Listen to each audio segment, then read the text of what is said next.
بسم الله الرحمن الرحيم والذين يتوفون منكم ويذرون أزواجا وصية لأزواجهم متاعا إلى الحول غير إخراج فإن خرجن فلا جناح عليكم فيما فعلن في أنفسهن من معروف والله عزيز حكيم۔ اور تم میں سے جو لوگ وفات پا جائیں اور اپنے پیچھے بیویاں چھوڑ جائیں تو وہ اپنی بیویوں کے حق میں یہ وصیت کر جایا کریں کہ 1 سال تک وہ ترکے سے نفقہ وصول کرنے کا فائدہ اٹھائیں گی اور ان کو شوہر کے گھر سے نکالا نہیں جائے گا، اور ہاں اگر وہ خود نکل جائیں تو اپنے حق میں قاعدے کے مطابق وہ جو کچھ بھی کریں اس میں تم پر کوئی گناہ نہیں ہوگا، اور اللہ صاحب اقتدار بھی ہے، صاحب حکمت بھی۔ اس کے ضمن میں لکھتے ہیں آخر میں طلاق کے جو مسائل چل رہے تھے ان کا ایک تکملہ ضمنی طور پر بیان ہوا ہے جو مطلقہ عورتوں کے حقوق سے متعلق ہے۔ زمانہ جاہلیت میں بیوہ عورت کی عدت 1 سال ہوتی تھی، لیکن اسلام نے پیچھے آیت نمبر 234 میں عدت کی مدت گھٹا کر 4 مہینے 10 دن مقرر کر دی۔ جس وقت زیر نظر آیت نازل ہوئی ہے اس وقت تک میراث کے احکام نہیں آئے تھے، اور جیسا کہ اوپر آیت نمبر 180 میں گزرا، لوگوں پر یہ واجب تھا کہ وہ اپنے رشتہ داروں کے حق میں وصیت کیا کریں کہ ان کے ترکے سے کس کو کتنا دیا جائے، لہٰذا اس آیت میں اسی حصول کے تحت یہ حکم دیا گیا ہے۔ اگرچہ بیوہ کی عدت 4 مہینے 10 دن ہے، لیکن شوہر کو چاہیے کہ وہ اپنی بیوی کے حق میں یہ وصیت کر جائے کہ اسے سال بھر تک اس کے ترکے سے نفقہ بھی دیا جائے اور اس کے گھر میں رہائش کے بھی فراہم کی جائے۔ البتہ وہ خود اپنا یہ حق چھوڑ دے اور 4 مہینے 10 دن کے بعد شوہر کے گھر سے چلی جائے تو کچھ حرج نہیں۔ ہاں 4 مہینے 10 دن سے پہلے اس کے لیے بھی شوہر کے گھر سے نکلنا جائز نہیں ہے۔ اگلے جملے میں جو کہا گیا ہے کہ ہاں اگر وہ خود نکل جائیں تو اپنے حق میں قاعدے کے مطابق وہ جو کچھ بھی کریں اس میں تم پر کوئی گناہ نہیں ہوگا۔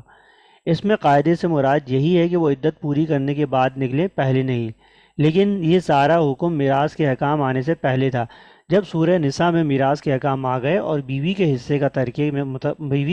ترکے میں مقرر کر دیا گیا تو سال بھر کے نفقے اور رہائش کا یہ حق ختم ہو گیا۔ وَلِلْمُطَلَّقَاتِ مَتَاعٌ بِالْمَعْرُوفِ حَقًّا عَلَى الْمُتَّقِينَ، اور مطلقہ عورتوں کو قاعدے کے مطابق فائدہ پہنچانا متقیوں پر ان کا حق ہے۔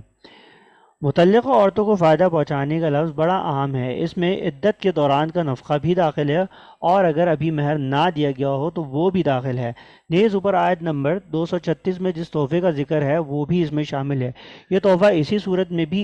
میں بھی مستحب ہے کہ مطلقہ عورت کو مہر کے علاوہ یہ تحفہ بھی دے دیا جائے۔ ان تمام احکام سے بات واضح ہو رہی ہے کہ اول تو طلاق کوئی پسندیدہ چیز نہیں ہے، اس کا اقدام اسی وقت کرنا چاہیے جب کوئی اور صورت باقی نہ رہی ہو۔ دوسرے، جب یہ اقدام کیا جائے تو نکاح کے تعلق کا اختتام بھی شرافت، فراخ دلی اور احترام سے خوشگوار ماحول میں ہونا چاہیے، دشمنی کے ماحول میں نہیں۔ كَذَلِكَ يُبَيِّنُ اللَّهُ لَكُمْ آيَاتِهِ لَعَلَّكُمْ تَعْقِلُونَ، اللہ اپنے احکام اسی طرح وضاحت سے تمہارے سامنے بیان کرتا ہے تاکہ تم سمجھداری سے کام لو۔ أَلَمْ تَرَ إِلَى الَّذِينَ خَرَجُوا مِن دِيَارِهِمْ وَهُمْ أُلُوفٌ حَذَرَ الْمَوْتِ فَقَالَ لَهُمُ اللَّهُ مُوتُوا ثُمَّ أَحْيَاهُمْ إِنَّ اللَّهَ لَذُو فَضْلٍ عَلَى النَّاسِ وَلَكِنَّ أَكْثَرَ النَّاسِ لَا يَشْكُرُونَ۔ کیا تمہیں ان لوگوں کا حال معلوم نہیں ہوا جو موت سے بچنے کے لیے اپنے گھروں سے نکل آئے تھے؟ وہ ہزاروں کی تعداد میں تھے، چنانچہ اللہ نے ان سے کہا مر جاؤ، پھر انہیں زندہ کیا۔ حقیقت یہ ہے کہ اللہ لوگوں پر بہت فضل فرمانے والا ہے، لیکن اکثر لوگ شکر ادا نہیں کرتے۔ یہاں سے آیت نمبر 260 تک دو مضمون ایک ساتھ بیان ہوئے ہیں۔ بنیادی مقصد جہاد کی ترغیب دینا ہے، لیکن بعض منافقین اور کمزور طبیعت کے لوگ جہاد میں جانے سے اس لیے کتراتے تھے کہ انہیں موت کا خوف تھا،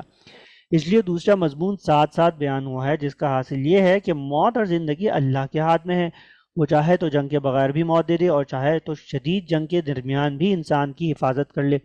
بلکہ اس کی قدرت میں یہ بھی ہے کہ وہ مرنے کے بعد بھی انسانوں کو زندہ کر دے۔ اس قدرت کا عمومی مظاہرہ تو آخرت میں ہوگا، لیکن اللہ تعالیٰ نے اس دنیا میں بھی چند ایسے نمونے دنیا کو دکھا دیے ہیں جن میں بعض لوگوں کو مرنے کے بعد بھی زندہ کیا گیا ہے۔ اس کی مثال اس آیت 243 میں دی گئی ہے۔ ایک اشارہ آیت نمبر 253 میں حضرت عیسیٰ علیہ السلام کی طرف کیا گیا ہے جن کے ہاتھوں اللہ تعالیٰ نے کئی مردوں کو زندہ کیا۔ تیسرا حوالہ حضرت ابراہیم علیہ السلام اور نمرود کے مکالمے آیت نمبر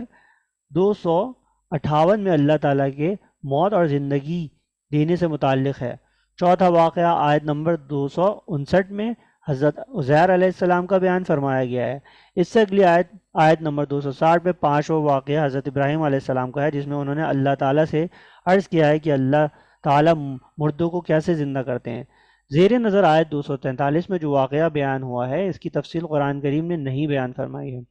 صرف اتنا بتایا ہے کہ کسی زمانے میں کوئی قوم جو ہزاروں کی تعداد میں تھی، موت سے بچنے کے لیے اپنے گھروں سے نکل کھڑی ہوئی تھی،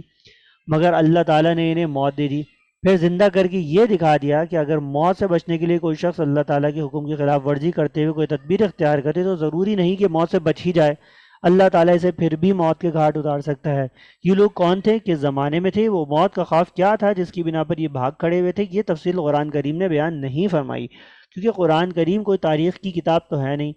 اس میں جو واقعات بیان ہوتے ہیں وہ کوئی سبق دینے کے لیے ہوتے ہیں، لہٰذا اکثر ان کا صرف اتنا حصہ بیان کیا جاتا ہے جس سے وہ سبق مل جائے، اور اس واقعے سے مذکورہ والا سبق لینے کے لیے اتنی بات کافی ہے جو یہاں بیان ہوئی ہے۔ البتہ جس انداز سے قرآن کریم نے اس واقعے کی طرف اشارہ کیا ہے، اس سے یہ اندازہ ہوتا ہے کہ یہ قصہ